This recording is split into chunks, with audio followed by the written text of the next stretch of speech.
السلام علیکم ورحمۃ اللہ وبرکاتہ۔ الحمدللہ رب العالمین والصلاة والسلام علی رسولہ الکریم، اما بعد۔ عن مغیرۃ بن شعبۃ رضی اللہ عنہ قال قال رسول اللہ صلی اللہ علیہ وسلم ان اللہ کرہ لکم ثلاثا قیل وقال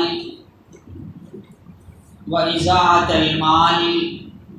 وکثرۃ السؤال، رواہ البخاری۔ محترم حاضرین، ابھی جو حدیث پڑھی گئی یہ صحیح بخاری کی حدیث ہے۔ اس حدیث میں اللہ کے نبی صلی اللہ علیہ وسلم نے تین ایسی چیزوں کو بیان کیا ہے جن چیزوں کو اللہ تبارک و تعالی نے ہمارے لیے ناپسند کیا ہے۔ اللہ کے نبی صلی اللہ علیہ وسلم نے کہا کہ ان اللہ کرہ لکم ثلاثا، یقیناً اللہ تبارک و تعالی نے تمہارے لیے تین چیزوں کو ناپسند کیا ہے۔ اللہ تبارک و تعالی ہمیں انہی چیزوں کے کرنے کا حکم دیتا ہے جن میں ہمارا فائدہ ہو، جن چیزوں میں ہمارا نقصان ہو اللہ تبارک و تعالی ان چیزوں کے کرنے کا ہمیں حکم نہیں دیتا ہے،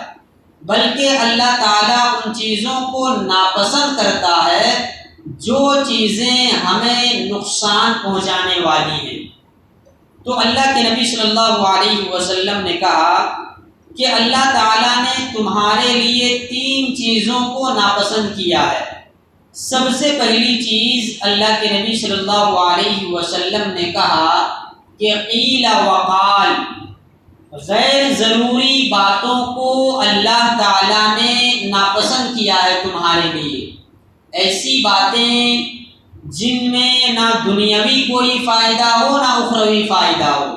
بس ایسے ہی ٹائم پاس کے لیے باتیں چل رہی ہیں، گپ شپ ہو رہے ہیں، دو چار دوست و احباب بیٹھ کر کے ٹائم پاس کے لیے بیکار کی باتیں کر رہے ہیں،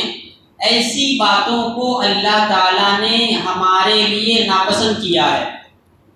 دیکھیے، غیر ضروری باتیں ایسی چیز ہیں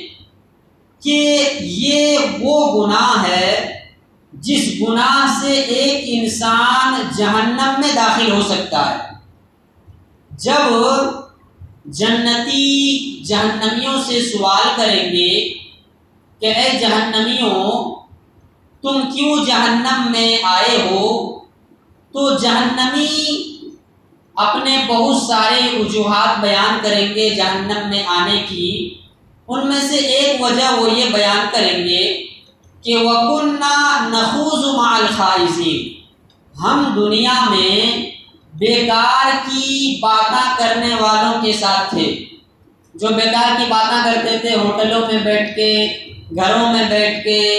چوراہوں میں بیٹھ کے ہم ان کے ساتھ بات کرتے تھے، اس لیے ہمیں اللہ تعالیٰ نے جہنم میں ڈالا ہے۔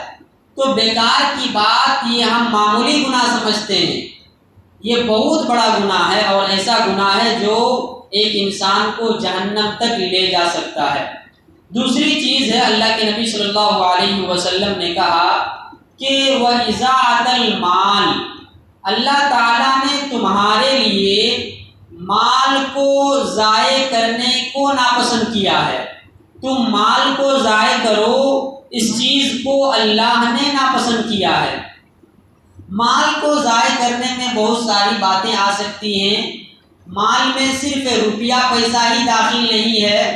سب سے پہلے تو یہی ہے کہ انسان اپنے روپیے پیسے کی حفاظت کرے، جو وہ کماتا ہے اس کو ضائع نہ کرے، بیکار نہ کرے، ویسٹ نہ کرے، غیر ضروری کام میں اس کا استعمال نہ کرے۔ دوسری بات یہ ہے کہ مال سے ہم جو بھی چیز خریدتے ہیں ان چیزوں کو ضائع نہ کریں، ان چیزوں کو برباد نہ کریں۔ جیسے کھانا پینا ہوا، کپڑے ہوا،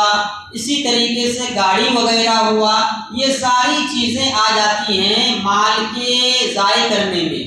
ہم مال اور روپیے سے جو بھی چیز خریدتے ہیں، کھانے پینے کی چیزوں کے تعلق سے اللہ تعالیٰ نے کہا کہ وَكُلُوا وَاشْرَبُوا وَلَا تُسْرِفُوا، کہ کھاؤ پیو اور بیکار نہ کرو، کھاؤ پیو اور فضول خرچی نہ کرو، اسراف نہ کرو، جتنا کھا سکتے ہو اتنا پلیٹ میں لو، جتنا ہضم کر سکتے ہو اتنا کھاؤ، بیکار جتنا کھا سکتے ہو اتنا ہی گھر میں کھانا پکاؤ، دعوت ہو رہی ہے، دعوت میں جتنا کھانے کی ضرورت ہے اتنا ہی پکاؤ۔ عام طور پر دیکھا جاتا ہے کہ دعوت میں انسان ڈر سے ایک دم زیادہ کھانا پکا دیتا ہے کہ کم ہو گیا تو کیا کریں گے، اور بسا اوقات اتنا زیادہ بنا دیتا ہے کھانا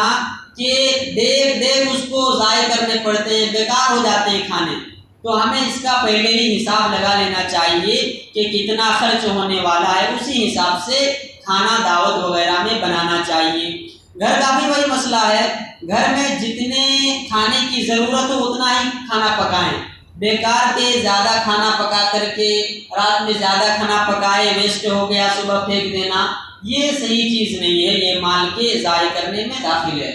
تیسری چیز جس کو اللہ تعالیٰ نے ہمارے لیے ناپسند کیا ہے وہ ہے کثرت السوال،